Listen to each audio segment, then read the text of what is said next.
Today we're doing the materials purchase portion of the build. What does that mean?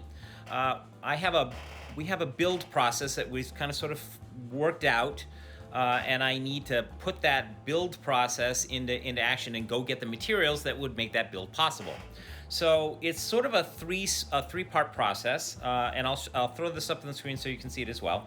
Part one is the materials, and that's what we're doing. We're taking care of the actual physical building materials that we actually need to go build out the van. Part two is appliances, and that's the, like cooktops, max fan, all that stuff. And last but not least is the finishing stuff. So we'll talk about that later. All right, so in part one of the materials, there are basically three things that we need to accomplish. One is insulation subfloor, flooring, joists, and we'll talk about joists in just a little bit, and screws and all that happy noise. The next item on that list should be, and you'll pardon me if I'm reading here, is the furnishing elements, and we'll talk about that. That's basically, we'll talk about it now. That's the seating bench, the kitchenette piece, and that's a finished component that I'm thinking about buying pre-made so that I can convert it into doing what I need it to do. And last but not least are the finishing materials, like flooring, siding, and ceiling materials to make it look nice so that it doesn't look like exposed everything all over the place. So the piece of this where Larry's going to come into the equation in just a little bit is talking a little bit about what is on today's list. So what I have on today's list is that we absolutely need to go get is rigid insulation, and next on the list is plastic wrap, and that's going to act as a vapor barrier. The joist material, which we're still thinking about just a little bit.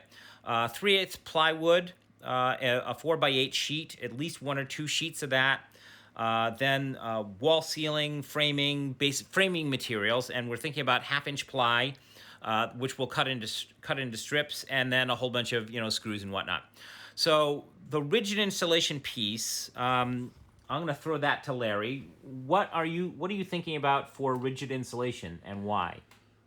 Well, I believe between our research and everything else that the rigid polyisocyanurate, I believe is how it's pronounced, insulation gives the best R value for the buck. Okay.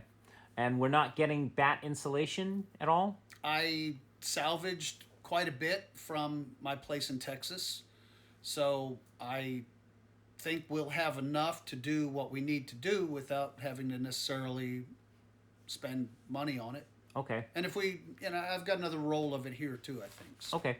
So plastic wrap, we've got plenty of plastic wrap from a previous purchase. So the joist material, I want to save that for last. Okay. We were talking about plywood, and that's going to be used as the floor joists. No. No, it's not. This is the plywood is for the wall and ceiling framing. That's two different types of joists. We're getting the floor joists and the ceiling joists. Floor joists probably going to be made from some sort of solid lumber material, 2x4, 2x2, something along those lines. And cut into strips. And cut, for the floor, it'll be trimmed to the size we determine we will need, which we will do right before we go. Okay.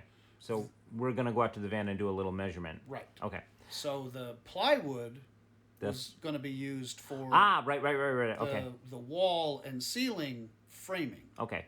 So I got a little confused in my head. All right. So the 3/8 plywood is basically going to be acting as the subfloor, and the other 1/2-inch plywood that we're going to cut into strips, that's being used for wall studs and ceiling framing. Okay. That are our inner wall covering, whatever it might be. If we were talking about inside of a house, it would be drywall. Otherwise, in the van, it's going to be some kind of siding, plywood, luan, whatever you choose you want.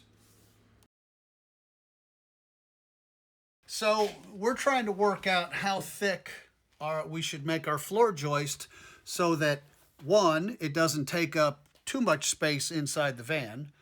Two, allows for the installation of rigid insulation so Miles doesn't get cold tootsies.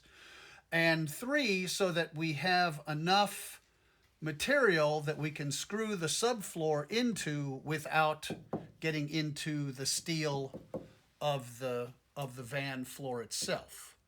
And so that we have enough material that we can attach the flooring system in the genius way that we have come up with to do so. His genius, not mine. So first off, I'm going to put a straight edge across the ribs that are in the van floor corrugation.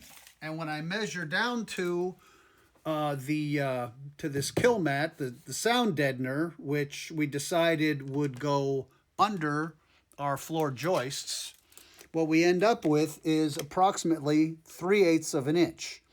That's really not enough that I feel comfortable screwing into to hold things down. Also, that's not enough to work with our floor tie-in system, which I should probably explain first.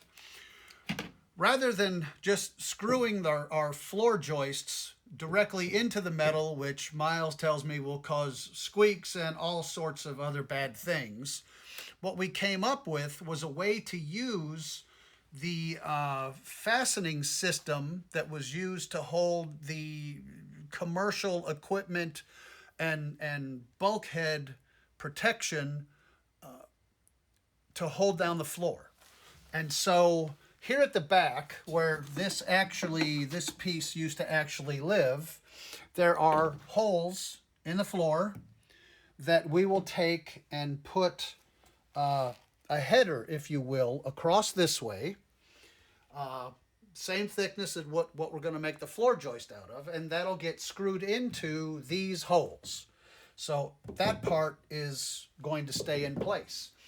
At the front up there, there are those kind of goldish colored bolt hold downs. I'll go and point them out. We got this one. There's one right across there. Here. Right there. Yeah. One here. Yep. There's others. We're also going to put a header across here and bolt into this.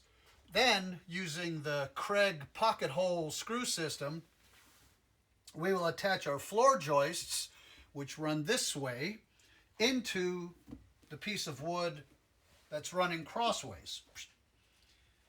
And we'll have 4 floor joists, here, here, here, and at the other edge to support the floor. This way, we don't have to make any additional holes into the metal flooring of the van, and we don't have to try to truss liquid nails to hold it in place. Fair enough. Okay, then. Back to what I was saying. Here we go. So I'm not comfortable with just having 3/8 of an inch of a floor joist trying to go into 3/8 of an inch of a floor joist. So what we'll do is we'll raise up, let's say, a 1/2 inch from that point. And now we're sitting at 7/8 of an inch.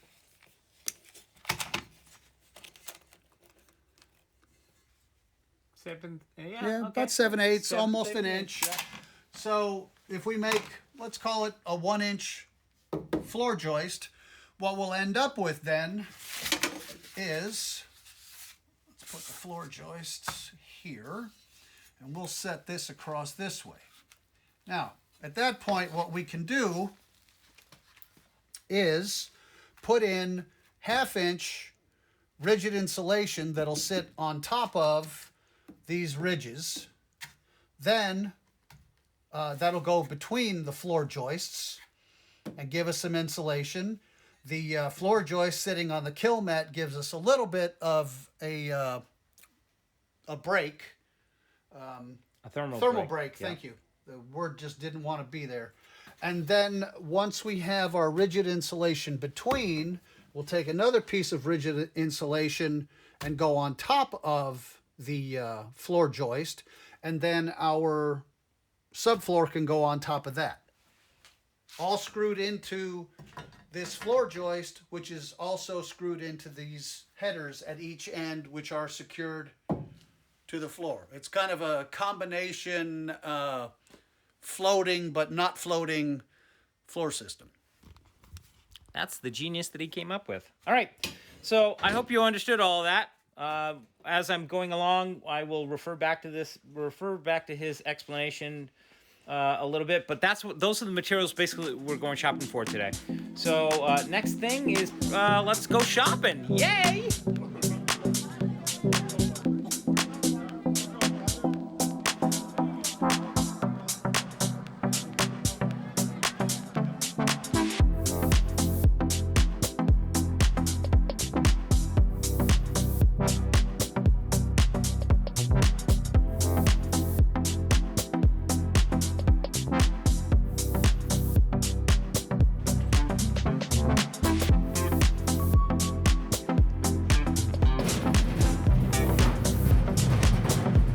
Yippee!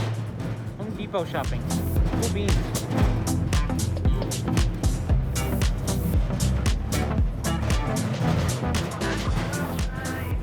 So we're looking at this stuff, the 3/8. Yeah, here's the 3/8. That should be the 1/2 inch. So we want this stuff. So this I believe is the poly ISO. We want It's 1/2 inch. We want 1/2 inch. All right. Well then, let's get that. And we decide we need one for the floor. So we've got floor joists, Rigid insulation to go in between. rigid insulation to go in between, And rigid insulation to go on top. So the next thing would probably be the subfloor. To the plywood. To the plywood, we're gonna get this stuff.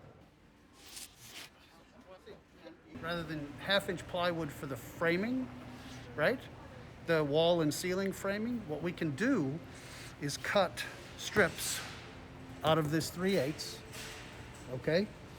And if the bulkhead runs this way, we run the strips this way and screw this into the bulkhead, Yep. right? But then we can nail or screw the finished inside paneling to this in between the bulkheads. Okay. So we don't have to have this as thick to go into it. Okay. So one more sheet of this should be enough. So 2 sheets. So we're gonna get 2 sheets of this. All right.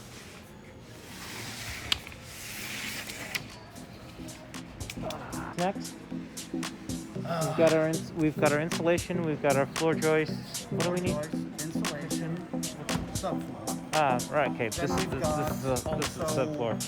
Our wall framing, Right. for the most part. And then we'll also need some fasteners to fasten the subfloor to the floor joists going through the insulation.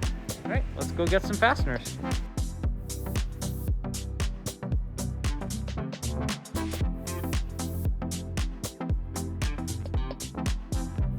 So we want these guys. Yeah, we want something like that. Self-drilling, wafer head. Yep. Okay. What else do we need? And then, wood to metal, and then wood to wood. Okay. What else do we need? I think that's it. for the We can. actual buying of stuff. All right.